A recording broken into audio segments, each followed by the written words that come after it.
Welcome back to Second Breakfast and our ongoing Witcher discussions, bringing you the best thoughts, theories, and literary analysis this side of Kaer Morhen. In this episode, we're continuing our discussion of the latest Witcher novel, Crossroads of Ravens. Today we're talking about chapters 9 through 16. Let's get into it.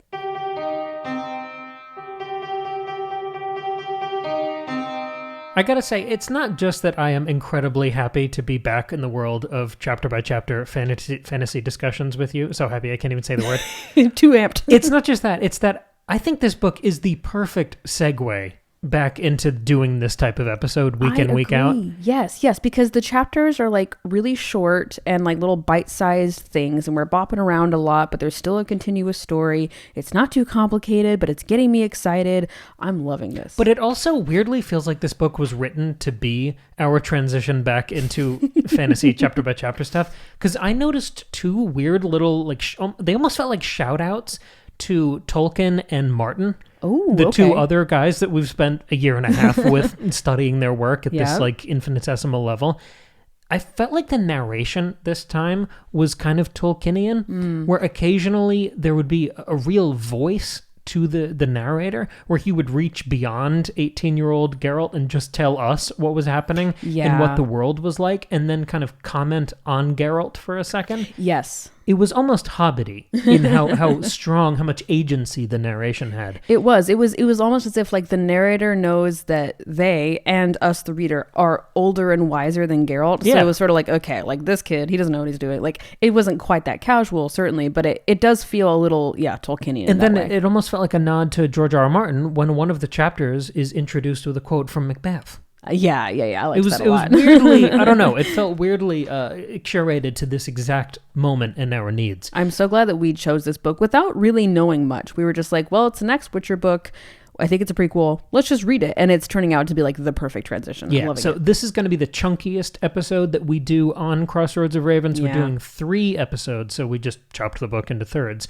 This is chapters 9 through 16, which are the beefier ones, so expect a slightly longer recap. And then next week won't even have 8 full chapters, and it'll be a bit shorter. So this one is going to be the entree, the meat of the discussion. Yes, and if you haven't heard our first episode of talking about this book, I really recommend you go back because you might be confused. So, and of course on the podcast feed you can get our discussions chapter by chapter of every other Witcher novel, every Tolkien Middle-earth novel, and the entire first Game of Thrones novel. Hell yeah. Okay, so let's jump into the recap for The Witcher Crossroads of Ravens, chapters 9 through 16.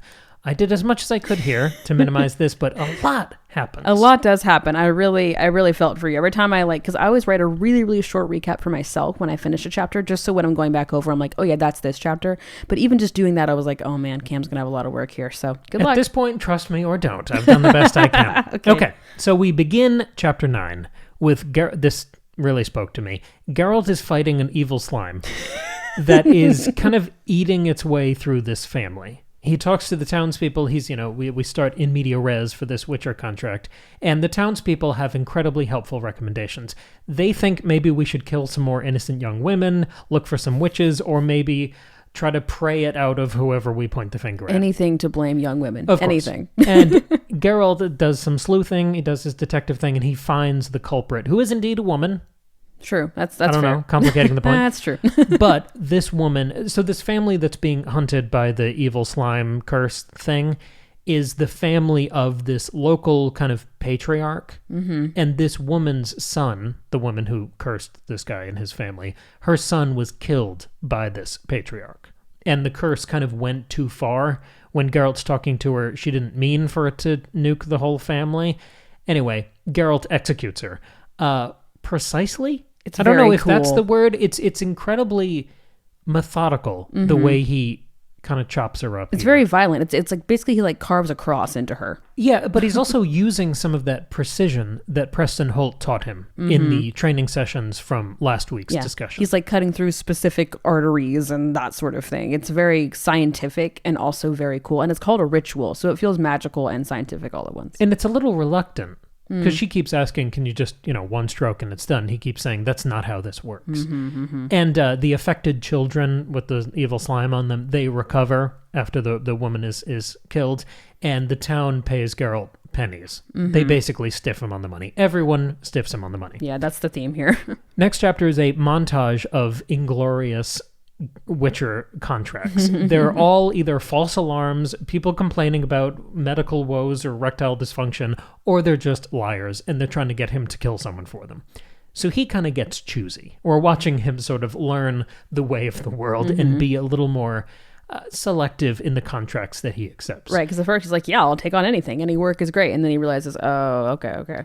And then he gets ambushed on the road by this prefect who's kind of a legal, police, moral kind of authority figure.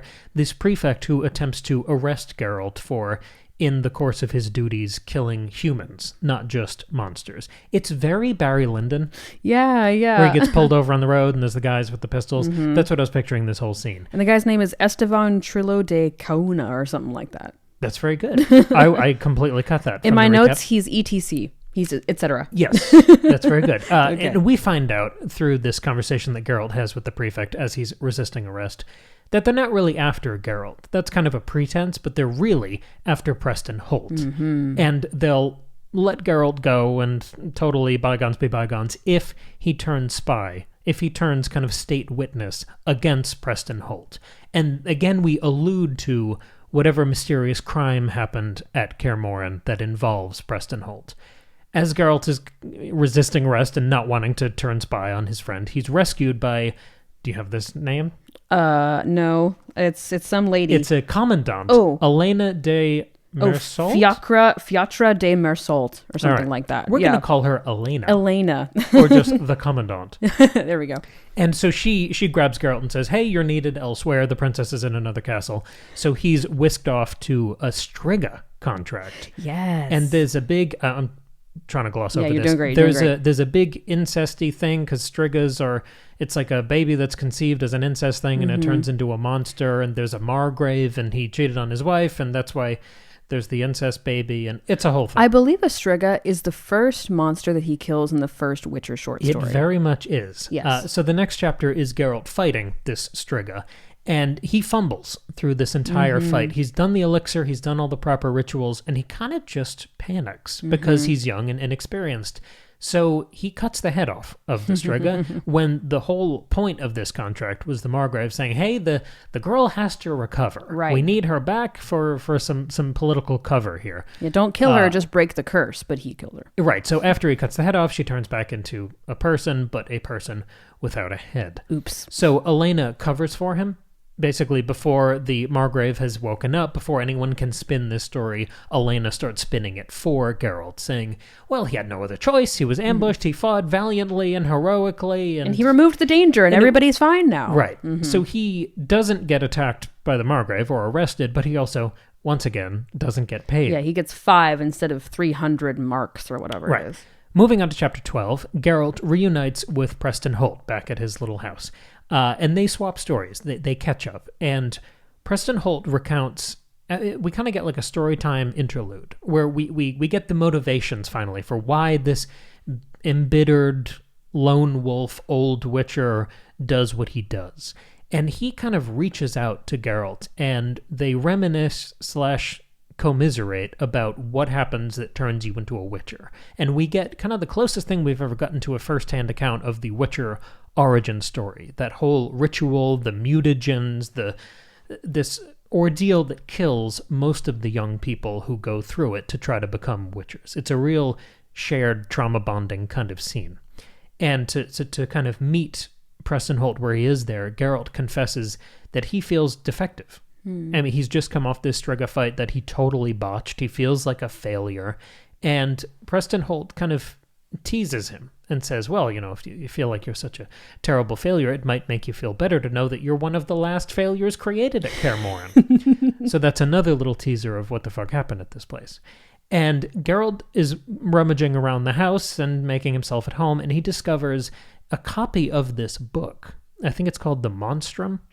Yeah, the one that's like the evil propagandistic description of Witchers. Yeah, it's this kind of fear-mongering text or almost political pamphlet, which is it's just talking shit about witchers and bigging them up as the worst thing that's ever happened, and everyone should be terrified. I think there is an equivalent of this in real history about witches, in like from like the 15th century or something like that. My history is hazy there, but I seem to think this is kind of based on a real. There are equivalents in history about all types of groups of people. Of course, yeah.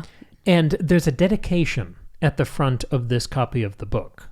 And we find out, we get the reveal through this, the course of this chapter, that the guy who this book is dedicated to is one of the men that in the intervening years Preston Holt has hunted down and murdered. Basically, there were 3 guys who were responsible for this big attack on Kaer Morhen. Remember, it was the last stand. There were 7 witchers, but there was really 8, and Preston Holt was the 8th one, and he kind of tried to slink away and avoid the fight. In the intervening years, to kind of atone for that, he's hunted down and slaughtered all of the guys who organized that attack on Kaer Morhen. As he confesses this to Geralt, he then says, "That's why everyone hates me, because I was kind of a coward, and now I'm doing this revenge murder plot." So he ends his partnership with Geralt. He basically says, it's risky and not good for you or your reputation to be associated with me, and I'm kind of sick, and when the winter ends, maybe you should skedaddle. The next chapter begins with another one of these reports. We talked so much about surveillance last week and everyone being spied upon and reported to. We start with one of those, and this is a spy who's working for the prefect who pulled over Geralt on the side of the road. And this guy's now watching both Preston Holt and Geralt. So he's reporting on, hey, Preston Holt's ill and he kind of looks like shit. Oh, and that young Witcher guy, Geralt. I love how many people call him Geralt in this book. It's so funny. It's like in Harry Potter when they had a character pronounce Hermione. Oh yeah, Hermione. Yeah, that felt like a little fourth wall Hermione. Yeah. But they talk about this Geralt guy has also departed the farm. And Geralt gets pulled off into some new Margrave drama. He gets whisked into another contract. And on the way to the contract, he meets kind of a motley crew of people. This is the closest we've gotten so far to like sidekicks in this book. Because he's mostly been operating alone, but finally he gets some people who he can sort of ally himself with. Right. And to boil it down, this contract, there is a monster, but it's completely harmless.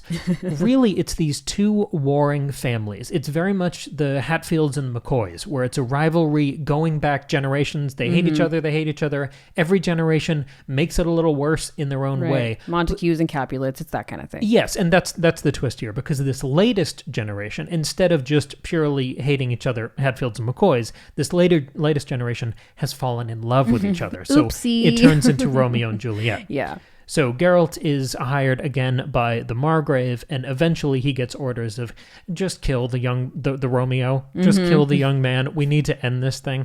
And he's working with this enchantress and rolling back and forth and spying on people and finding out all this information. And ultimately, he works with the enchantress to help the young lovers escape and ultimately get married. Cut over to the next chapter, and we have another report, and this one is just on Geralt, and this is kind of spreading the word, not just about how successful he was in resolving that really thorny, complicated conflict, but also his discretion for helping them escape, and just kind of then everyone can cover it up and move on. So they're trying to mollify this Margrave so he doesn't send people after Geralt and have him killed, basically. Right. And as she departs, the enchantress gives Geralt a gift. I don't know if this is going to be relevant later, but I wanted to include it just in case it is. Okay. It's basically a summoning device. Yes. Where if he's, because she's like a healer too, so if he's wounded, he can rub the magic lamp and she'll show up. Yeah. It's cool. It's like a necklace. I assume she's going to come back, because why else would she give him that? That's why I wanted to include it, just in case. Smart. And then we see a titular raven. Geralt follows the raven, and he comes upon this postman who's in danger. So he saves this lone postman, and for the first time, I think, in the book, in chapter 15, Geralt gets paid for doing something good. And everyone's like insisting on paying him. Right. So all of the other postmen show up and like, I can't believe you did this. The mail must arrive on time. Yeah. And you protected the mail. It's incredible. Funny. Yeah. They also name him an honorary royal post rider. Incredible. And one of them says, your name's Geralt, right? Oh, I have a message for you. So he passes on this message. And I love how Sapkowski hides the ball here, because we don't know exactly what it is. We just know it's a message. And then like couple of paragraphs later, we find out it's a secret invitation. But we don't know what it is. Geralt just follows whatever information he gets from this little slip of paper. And he ends up meeting a sorcerer named Artemon. And we know that this guy, he seems to know Geralt. He's kind of done his homework here. And he's connected to one of those Hatfield-McCoy warring families that we got to know a little while back. Also, he hates witchers. Yes. Everyone we meet in this book hates witchers. He's also the dean of the Academy of Magic, so he's got a lot of power. Yes, thank you. That's great. Artemon, he kind of shits on Geralt and then offers him a backhanded compliment. He says, yes, you're a mutation and you're disgusting and you're subhuman, but also look at how kind you are. You know, you're kind of a victory for your species. You've triumphed over this horrific witcher pathogen, and you have an almost human level of empathy. It's really disgusting. It's the way he talks to Geralt.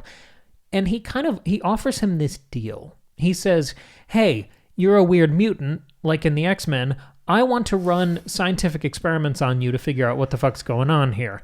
And in return for letting me poke and prod you like a lab rat, I'm going to offer you legal immunity, because every time you go out on the road, someone pulls you over and says, hey, you killed a guy back here. And you say, well, I was doing a good thing and I was doing my job. And they say, I don't care, you're going to jail.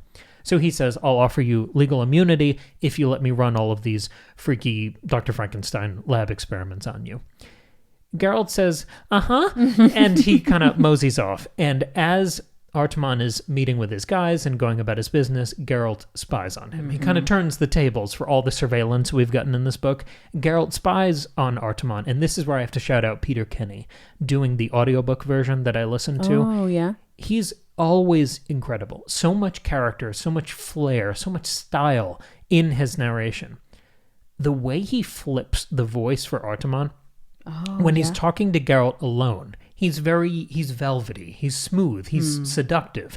And then when Artemon is on his own talking to his lackeys, it is genuinely freaky. Oh, that's it's cool. So textured and thorny and just pure fucking evil. Well, yeah, the voice he has. The narration points out that his voice really changes and it freaks Geralt out. I love that the narrator leaned in and did that. It's the most impressive work I've heard him do. And I've cool. I've been rapturously admiring this guy for 10 books now. That's awesome. So Geralt is spying on Artemon and discovers, oh, this guy's a big, scary piece of shit.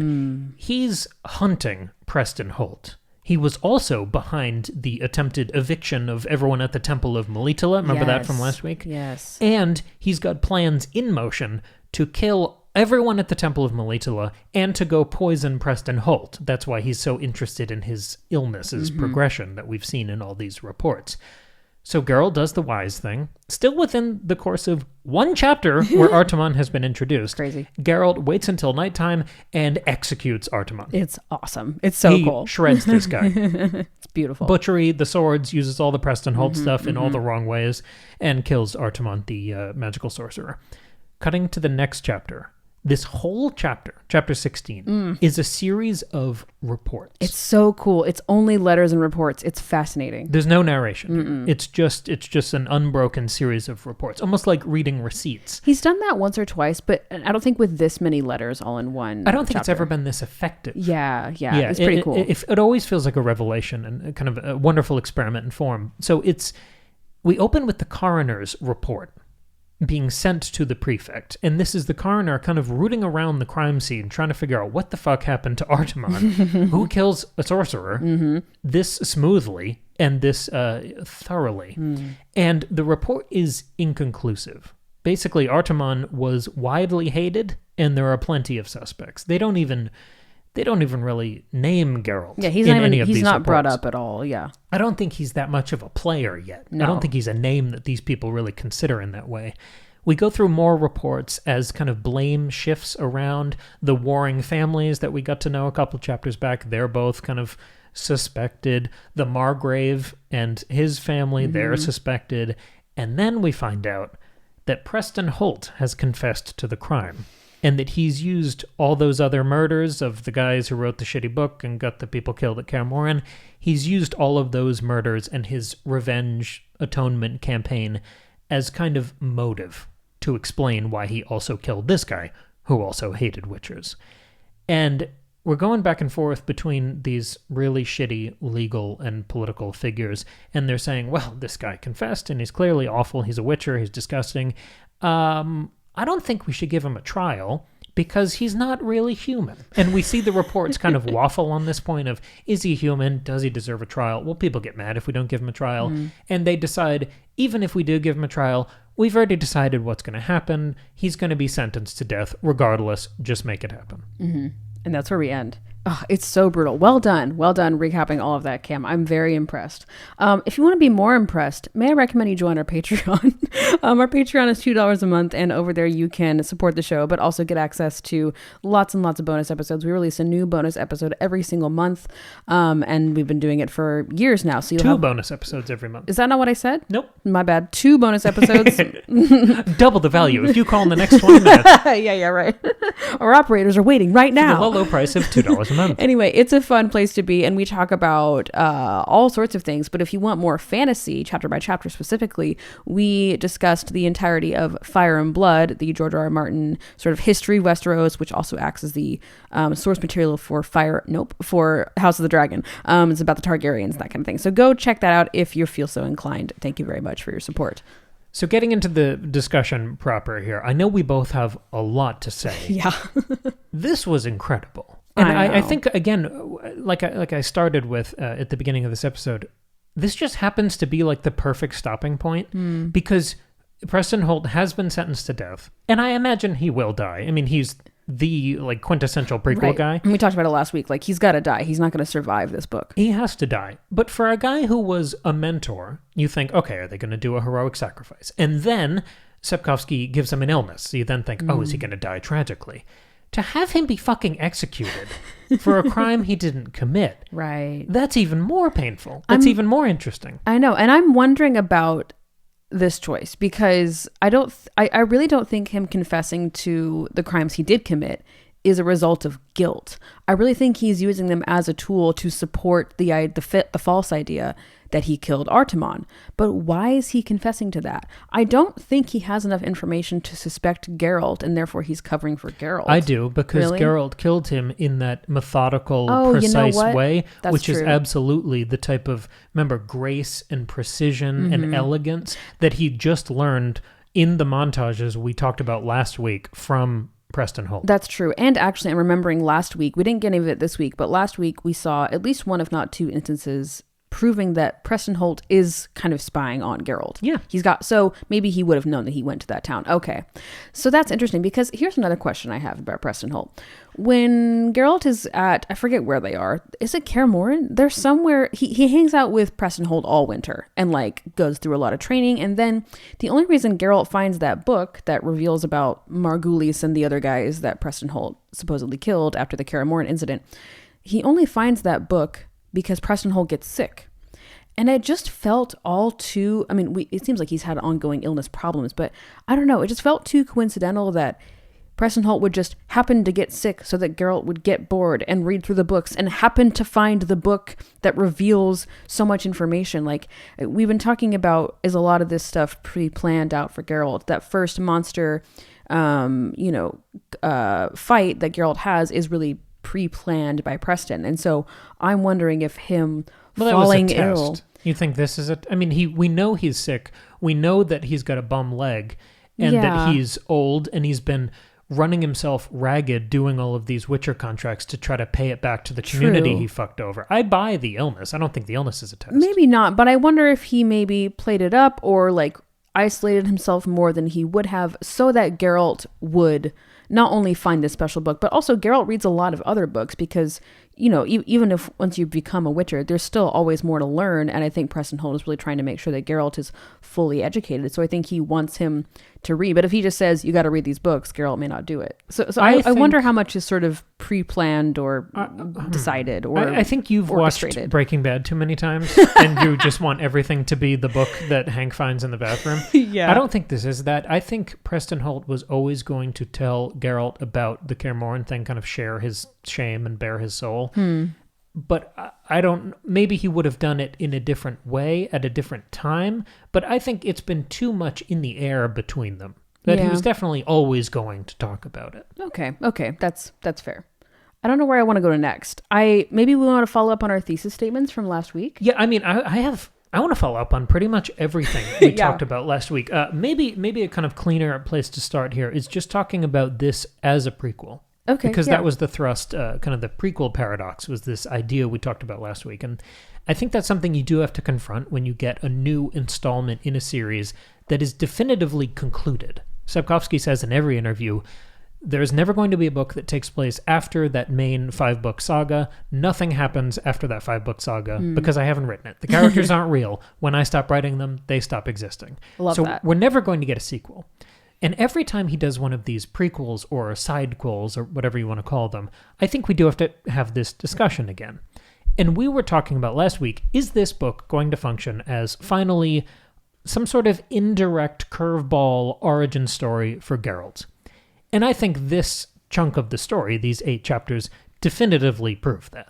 Because we've had many books sort of about Geralt, sort of an introduction to Geralt of Rivia. None of them have done it as firmly as this one. But I love that it's not, we're going to follow 11-year-old Geralt as he goes through the Witcher trials and goes through the mutagens and almost dies. We're not doing that. The closest we get to an actual flashback is in this section of chapters where they go through their shared trauma. And it's mostly Preston Holt talking, but we do get the clearest picture we've ever gotten of what it was like for Geralt to go through those trials. Yeah, I'm glad you mentioned that, and especially talking about how it's Preston Holt who's the one talking, because if we can take a quick little detour, something I noticed was about Geralt and like seeing him go through a lot of growth personally in this chunk of the book, which I agree with you said earlier. A lot of times these prequels and sidequels tell us about Geralt, but also tell us a lot more about just the world and the other characters. But there was a heavy emphasis on Geralt here. And I think through this interesting word choice that Sapkowski is using, we learn a lot about him and he goes through a lot of growth. Because learning about his childhood at Kaer Morhen is really important. But I think we're also learning about just his youth here. So the thing that Sapkowski does a lot throughout this book, but especially in this middle chunk of the book, is talking about Geralt being silent. Like the word like silence, or Geralt didn't say anything, or Geralt didn't know what to say, or there was a long pause. That happens so often in this part of the book. And I counted, like it was so much that I was like, couldn't help but notice it. And it was like dozens of times, like at least 30, if not more. Oh, wow. Okay. And I was like, okay, that's just like, just a sort of writing tick that Sapkowski has where he likes to write that. But he's too good for that. Exactly. And so I was like, okay, what does this mean? Because it's not just Geralt who's being silent. Sometimes it's other people too. And so I tried to figure out like who's being silent when and what does that mean? If we think far ahead, or maybe we're thinking back to old Geralt, the Geralt from the main series, the Geralt we know and love, he's pretty quiet too. He's often, staying silent, not really saying anything, but he's doing it in a very tactical, thoughtful, methodical way, where he is sort of maintaining control over the situation. We see him not say anything so that the person he's talking to will sort of say too much or incriminate themselves. Or we see him staying silent because he's thinking about what to say. He's being very careful with his word choice. Or he's just himself not trying to reveal too much. It's a weaponized silence. Exactly. It's intentional. It's loaded. He knows how to use it. But here, when he's often being silent, it's because he does not know what to say. He's sort of unsure. I mean, you said earlier, he expresses to Preston Holt, I feel like I'm not very good at this. I kind of panicked with the Striga. I'm really afraid. We even see at one point he like avoids fighting a bear because he's afraid of the bear. So he like makes up a Witcher's code to be like, I don't fight bears. But it's because he's too afraid. And so he's sort of learning. So a lot of the moments where Geralt is not really saying anything, it's with this air of like caution or fear. For example, when he meets Elena Fiatra de Mersal, or whatever, the commandant, the pretty lady, it says Geralt... Is she canonically pretty? I don't remember that. I just picture her as... The fact that Geralt is tongue-tied, I think, tells us, because it says, Geralt ought to have said something witty, but he didn't say anything. He was simply tongue-tied, right? But then, if you contrast that with when he's talking to Esteban Trillo, the guy who says... The prefect. Yes, yeah. He says, hey, we're going to arrest you. It says, Esteban Trillo said nothing, and for some time. But that's not Esteban not knowing what to say. That's him being menacing and having power and control over the situation. So, silence is sort of observed by many characters, but... Sapkowski is very clever in helping us understand what those silences mean. And very often for Geralt, it's him not knowing what to say. But as this part of the book goes on, we see Geralt sort of learn how to use those silences to his advantage. So for example, when he's talking to Frederick Vikinen, who is basically the brother of the Juliet in the feuding families story, he's like this shitty little boy king. And he's, he's probably, it says he's around Geralt's age. So he's like probably like 18, 19, 20. And he's like very, very Joffrey coded, very like, I don't want to do this. We should kill this guy, And Geralt is pretty silent in that interaction, but it's to his benefit because then this Frederick guy says too much, kind of talks himself into corners and ends up looking, weaker and not having power in that situation. And ultimately, Geralt does win in that encounter because he escapes and he helps the two lovers escape. So we see Geralt kind of, it's not perfectly linear. We still see him fumble, but we're seeing him learn to use silence to his advantage over the course of these few chapters by learning from those around him who also are using silence to their advantage. It's really, really interesting. No, I like that. I didn't notice that at all, the repetition of the silences, but I think that's beautiful. And so I think you're right, like saying like this book is really helping us understand young Geralt and who he becomes. So there's some strong character development here. And of course, when he's, talking to Preston, he's expressing all of his other insecurities about his own capabilities. So he's learning finesse, he's learning to stay calm, he's learning to maintain control over situations, which is really, really important, especially for fighting monsters. Yes. I noticed so much of what he was learning in the margins, these quiet little epiphanies, because we asked the question last week, what are some of those missing stepping stones that will transform this young Geralt into the old, miserable Geralt that we know and love? And we laid some of these out last week, and so many of them were the drama of these 8 chapters. We talked about self-interest, and we see a million times in these 8 chapters, Geralt is stiffed on his payment. We talked about his relationships with women. We get a couple of those here, where he's tongue-tied, or he's undone by women regularly. And we talked about the loss that shapes him and embitters him, and I think loads some of those silences of him kind of guarding himself and withdrawing. And we see the arc through these 8 chapters of Preston Holt getting more and more sick and then getting sentenced to death for a crime he didn't commit. And there's also this near constant repetition of this anti-Witcher bigotry, whether it's in this shitty text pamphlet or just the fact that everyone he meets, even people who are employing him for a job, are that comfortable openly talking about him being this like subhuman mutant. That's a level of like institutional or societal bigotry that is kind of different for the flavor of this world, because we've met people in the past, or I guess in the future, chronologically, who are shitty about Witchers. Yes. But they're never this open and comfortable about it. Right. It seems like something has taken place from now into 20 years in the future where things have calmed down a little bit. And I wonder if it's because that 1194 incident is so fresh. I get the sense that was about 20 years ago. So Geralt's 18, so right before he was born, this incident, as if I'm getting my math right on the dates and stuff. So it wasn't that long ago. So I think people are still feeling kind of like nervous about that and feeling bitter about, all those lives that were lost and just the sentiments of that text are still very present. I think it's also the fact that Geralt will develop his own individual reputation, because as much as he does his job, he's traveling, meeting new people, and showing how effective and I suppose helpful Witchers can be. So he's kind of person by person improving the reputation of Witchers. So, 20 years later or whatever, many more people across the continent will know, hey, Geralt's kind of a cool dude. Right. And he's also sort of figuring out what his own code is and what principles he needs to abide by, like this thesis statement thing we're talking about. It's thesis statements for the book, but it's also for Geralt. And we see him, Preston Holt, again, puts forth this idea that defense is the most important thing. But I think Geralt is still trying to figure out what that really means and if that works for him. I feel like we should have expected this. Sapkowski to do this kind of indirect origin story, because so much of it is metaphors and work in the margins. It's implications while planting seeds for new mysteries. We were never going to get an 11-year-old Geralt goes through the Witcher trials. No, I don't think so. And this is so much more fruitful. I agree. Because, again, I think it feels like an exploration of the world. I wanted to piggyback on your thesis statement segment from last week's discussion, because I kept having this phrase run through my mind, and it started as an observation, but then it became this kind of repeated bitter epiphany that I think Sapkowski was planting within me as the reader. And the phrase was, witchers are human. Or maybe less literally, witchers are humane.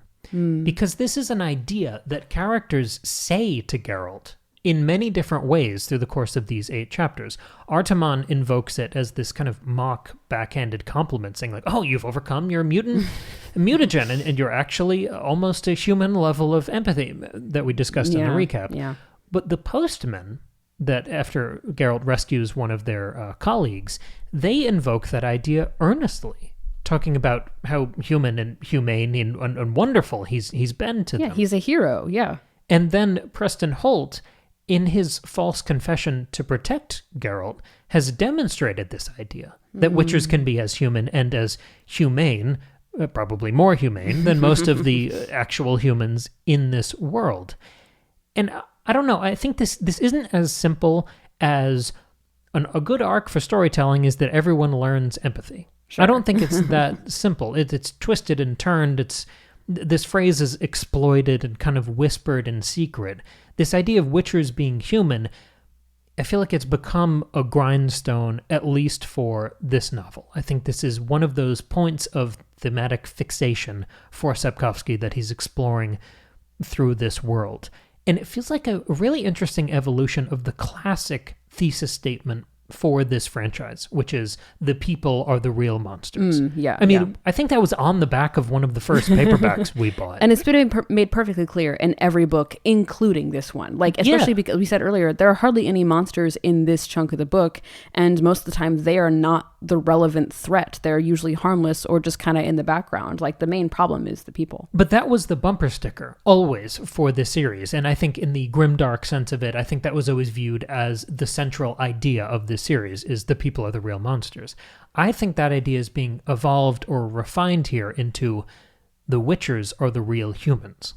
Ooh, interesting. And I think maybe the way he planted the seeds for this idea is this constant thing of every time he's pulled over on the side of the road, every time someone tries to arrest or kill him, they talk about how he has killed humans during the course of his duties. I think this is kind of a book-long misdirection that every time he fights a monster in this book, the monster is incredibly weak and completely irrelevant to the plot. But the actual executions he's done, the real memorable, violent set pieces of this book, are all Geralt killing people.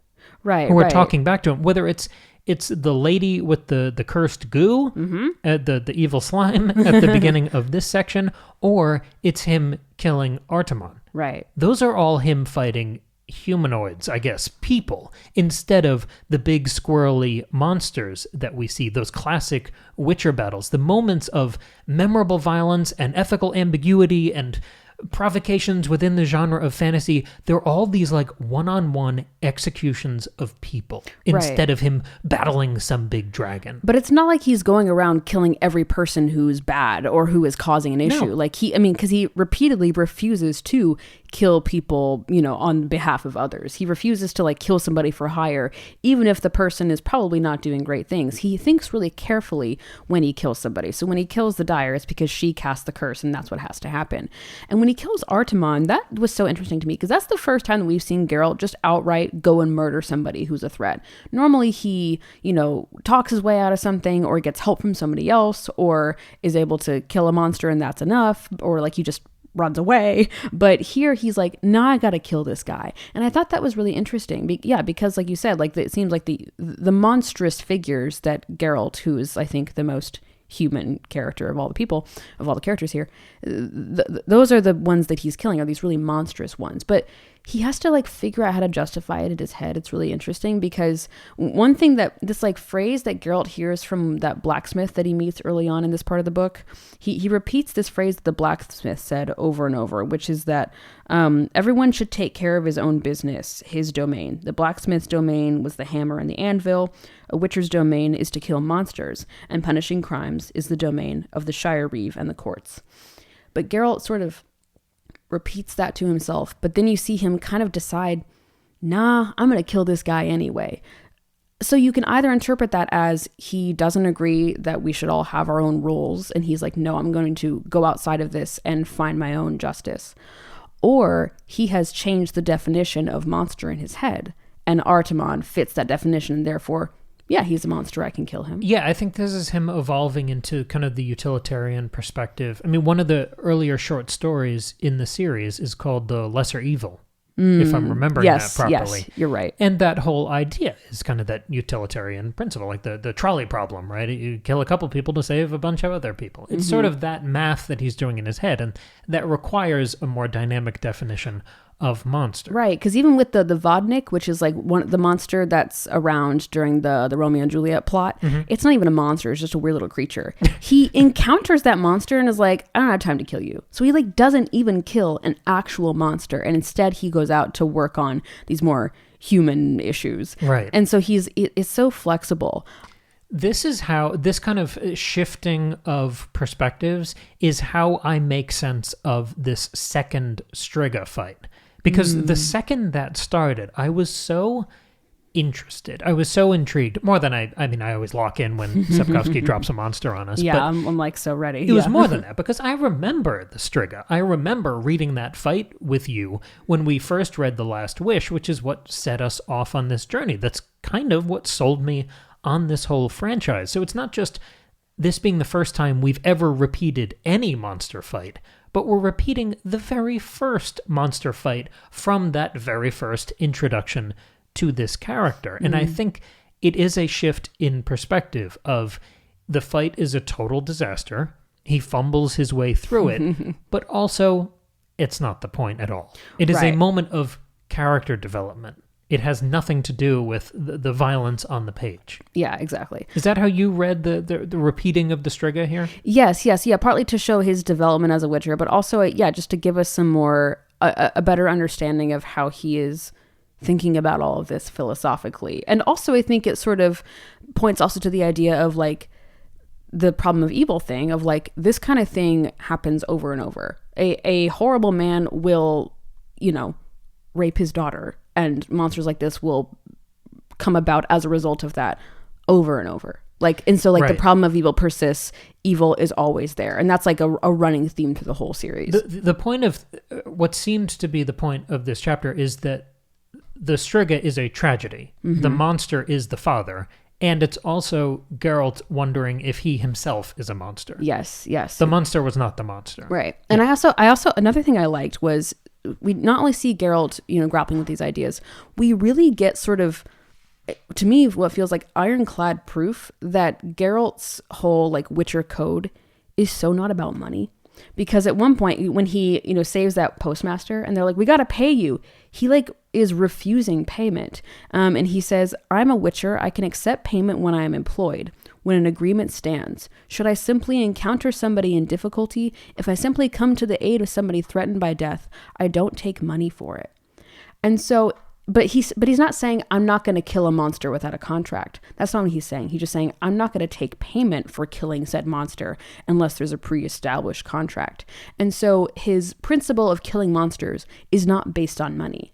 It's based on like a moral code. And you see him kind of working that out, which I think is really interesting. Yeah, and that was another one of those stepping stones that we were looking for last week, was his, it's poverty. But it's a principled poverty. We see why he never has any money in the course of this whole series, and it's usually because he does the right thing and then doesn't get too upset when the peasants can't pay him. Yeah, exactly. And he does that over and over and over again. Talking about money, though. Yes. And talking about the economy and the deals that we make that involve money. Maybe you could call it a bargain. Oh boy, here we go. I have to briefly return to the Faustus thing. Of course we talked about Faustian bargains last week. It only comes up when it comes up. It's never forced. I know. There are two, count them, two more pivotal Faustian bargains and then reversals in the course of these chapters. Cool. And I think they're incredibly revealing. So I want to go through those for a minute. So the first one is the Barry Lyndon scene when the prefect stops Geralt on the side of the road and he wants him to spy on / turn state witness on Preston Holt. It's an incredibly simple deal. There's nothing supernatural being exchanged on either side. There's no heaven or hell. It's just clean and simple. You're going to sell out your friend. It's so... I feel like this is the first Faustian bargain within the Witcher framework that has not had even a whiff of the supernatural. It's not had a monster. It's not had any sort of mystical secrets or a sorcerer or a weird transportation amulet. There's none of that shit. This is just binary, flat self-interest. And I think this is Sapkowski kind of blending the Faustian framework with the traditional Witcher sensibility, which is an endless meditation on self-interest. To have a totally meat and potatoes Faustian bargain is in itself an innovation for the genre. That's cool. The second one happens a bit later here, and this is in chapter 15, the Artemon saga.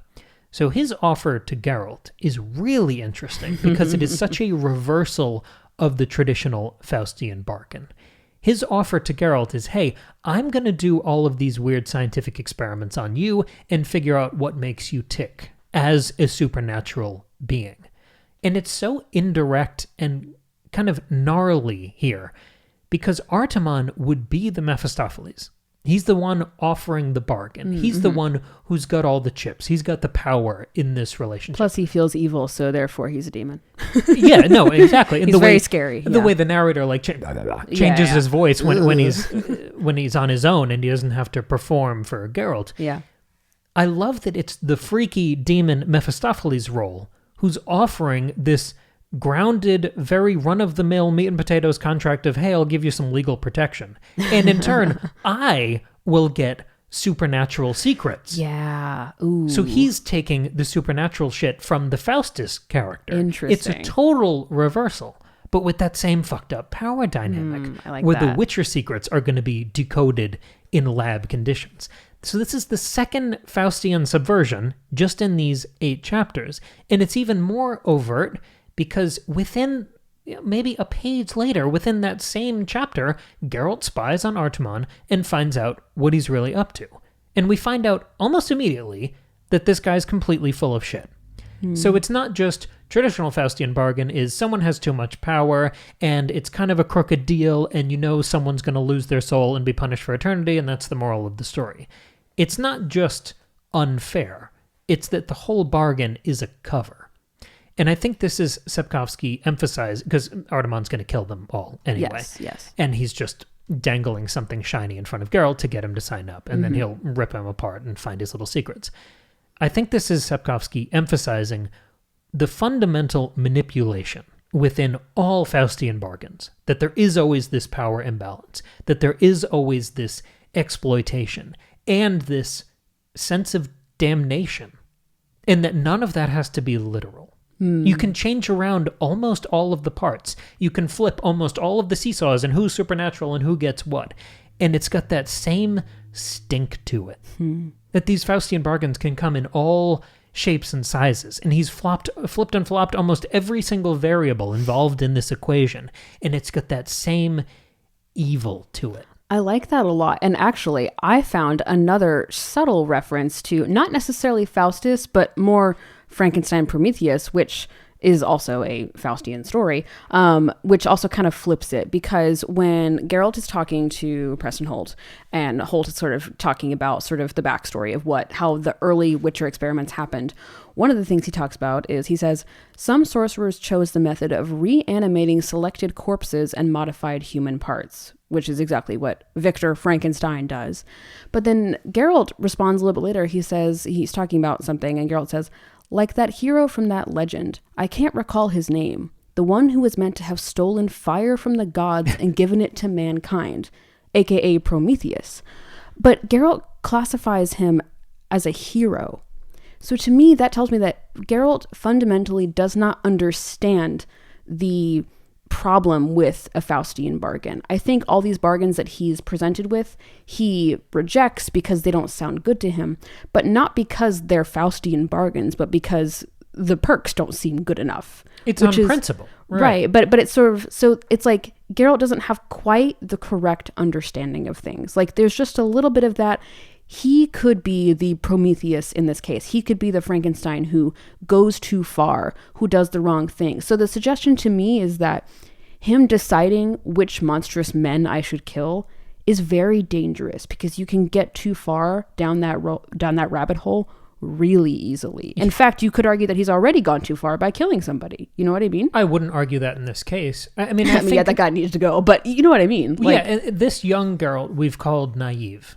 And I think what that means is that he's relying on instinct instead of political tact. Mm-hmm. He's not playing the game in the way we talked about for a year and a half through Game of Thrones. He's not clever enough. He's not knowledgeable enough. He doesn't have enough experience, or as Sapkowski says, enough imagination. But what he does have is principle, which is vanishingly rare in any world, never mind the real world. Mm-hmm. So I think it's interesting that he's still acting on those principles and instincts. Those are the driving factors, and I think they're still serving him pretty well. Yes. They're keeping him impoverished, but I think that only makes them more admirable. Sure, but I think it is interesting that we're still sort of seeing him try to figure out where the lines are and what's acceptable and what's heroic versus what's smart.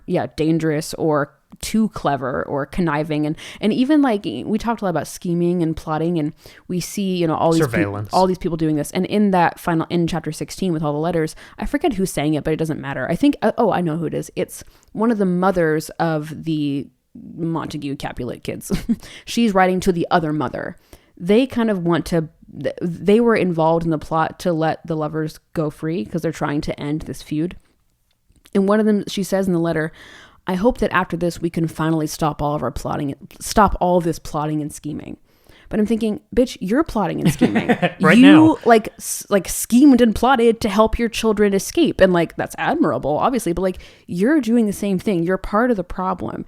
And I think this Prometheus thing makes me think that Geralt could also very easily become part of the problem, because how do you play the game without being part of the game? Well, we know how he does it. I think that's the arc of the rest of the series. Exactly. Somehow he does manage to avoid that. Right. But it's interesting to sort of point us to that struggle and that difficulty. I love that Prometheus thing. That's super interesting. I was so excited by that. I just started thinking about Oppenheimer. I didn't catch it at all. Yeah, I loved it. That's really cool. I want to go back to something from last week. This is the last point I have here. Great. Yeah, I don't have any more. So I want to talk about character mapping, which is something we tried to do a bit last week, and I found a lot more there. So I'm going to popcorn out a bunch of them, and then I think they kind of snowball into a larger theory for what Sapkowski is doing in this quote-unquote origin story. The young star-crossed lovers, the whole Romeo and Juliet thing. I don't actually know their names, but it doesn't matter. It's like Ludwilla or something. Exactly. Some weird name, yeah. They're from these warring, opposing factions. It's not just houses, it's all these other stations and, societal kerfuffles. They come from very different worlds, and they have this kind of tragic love story. The more that we got into the particular details about these two, the more it made me think about Geralt and Yennefer.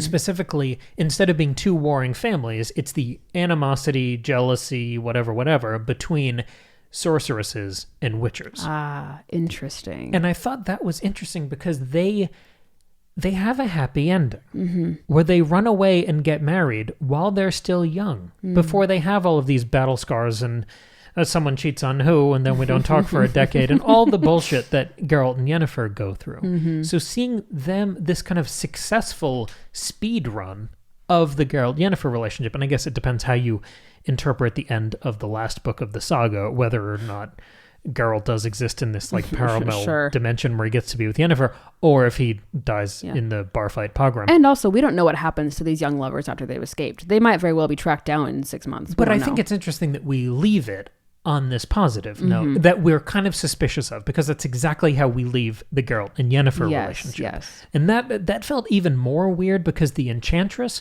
who helps Geralt get this couple together and spirit them away from this messy situation, she reminded me so much of Triss. I thought about Triss a lot too. Because she was kind of all heart. She was simple, not in a bad way, again, in like a principled way. She's a better person than most of these complicated pieces of shit. Yes. She reminded me so much of Triss and kind of that role that Triss ends up playing, because we know she doesn't end up with Geralt either. And then there was Elena Fiatra, blah, blah, blah, blah, blah. Thank you. And I loved that she was introduced just like Preston Holt was.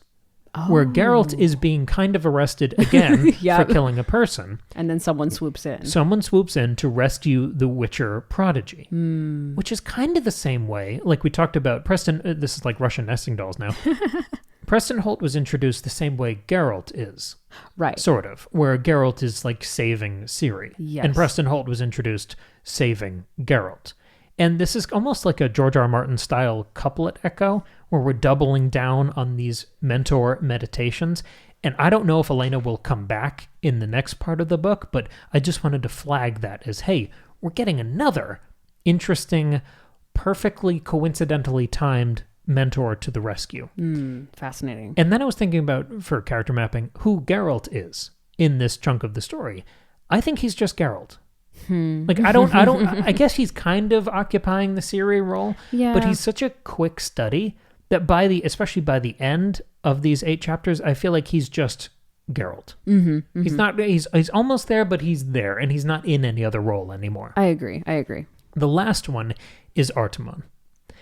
He reminded me so much of Vilgefortz. Yeah, me too. Not just because he's a evil magician, but because of how wily and smart he is. Because we see the scheming, we see the contacts and the spies. And he started to remind me of Emhyr as well, the Emperor of Nilfgaard. And all of these secrets of who they are and what they're doing and what like secret agents they have working for them. And they were actually involved in all these other plots the whole time. But it's so sped up. Well, we get those entire character arcs, which last books and books in the main saga, within one chapter. This guy's introduced and killed off in one chapter. And this is where I have to snowball all of this character mapping into a larger theory. My hunch is that this book, Crossroads of Ravens, is kind of the entire series in microcosm. Ooh, interesting. We're speed running almost all of the major character arcs in one book.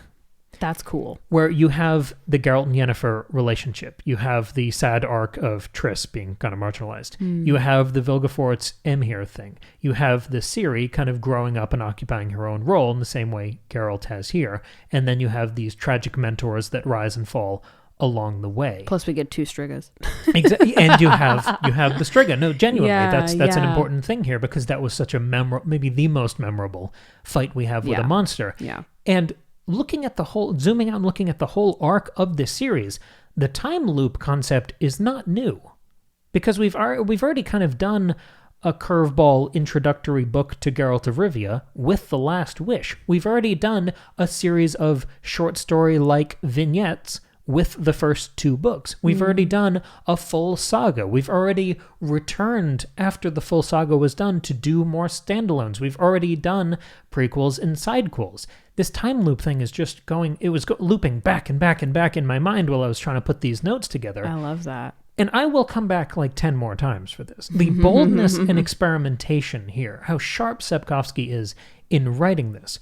Chapter 16 is the most emotionally harrowing chapter in this book so far, and it is a list of reports from people we don't really know. Right. And Preston Holt is given this amazing, incredibly narrative revenge arc of being a coward and then trying to kill all these people and avenge his people and making this dramatic confession for a crime he didn't commit. And every single one of those plot beats happens off page. Like he's not doing anything the expected way. Yeah, and every true. time he comes up with a new book and you wonder, if any other author was doing this, I would wonder if it was just a cash grab. Right. No, it's the most restless and inventive and creative and whip smart addition to fantasy I could imagine. It doesn't feel redundant at all. It doesn't feel like, we're just going back and doing the same thing over and over again. It's like we are, but in this really, thoughtful, creative, and unexpected way. And it's not just that he's aware of his legacy, that he's aware of the rest of the franchise,